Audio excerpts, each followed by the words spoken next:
No, we've actually moved, Amelia. We're on by the 5th Precinct now, which of course is the site of this peaceful protest that Jeff Wagner is at. It also is, if you need a reminder of how the Knights have kind of manifested in the past few days, then it's right there still smoldering in front of you. This is the Wells Fargo that was vandalized, the protesters, the rioters rather, were taking the ATM apart and taking some cash. Obviously it was lit on fire. It's one of several businesses that we've seen on our route here. It is worth noting though, it took us extra long to get here because you had to cross over that 38th and Chicago intersection where Cup Foods is, of course, where this week started and this tragedy started, where George Floyd died. And there are so many people over there expressing mourning and solidarity, and much like this protest right here, it is peaceful. And then we also understand that we've seen the National Guard chopper kind of flying out and about. We haven't seen any police presence on the ground. There's no reason to, I suppose, just yet. We still have 2 hours before curfew officially starts. But I also want to get back to a little bit of that conversation piece that I believe it was Aaron Hassanzadeh that asked Representative Ilhan Omar about who exactly is vandalizing and lighting things on fire.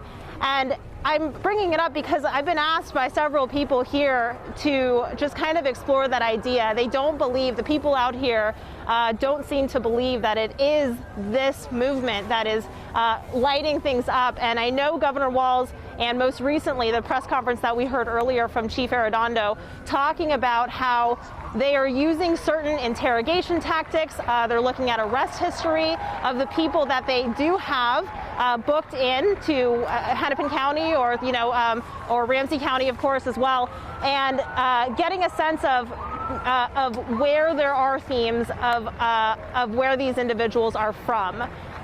However, at the same breath, you also have a really complicated situation where there is, of course, that mistrust with police. So even though the booking says that their address is from Minnesota, police say right now at least that, well, that may not be true. They can make up whatever address they want. We're looking into the layers beneath that to really get a sense of where they're from.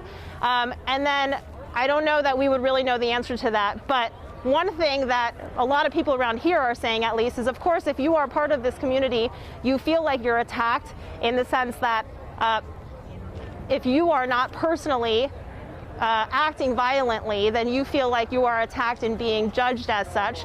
But it doesn't matter to them who exactly, at the end of the day, is being blamed for the people who are just here to peacefully protest.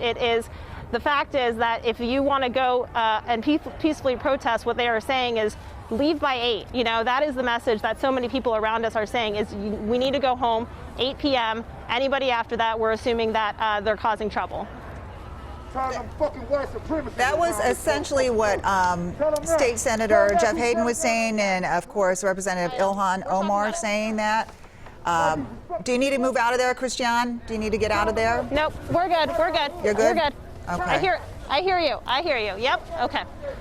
Sorry about that. But that's all right.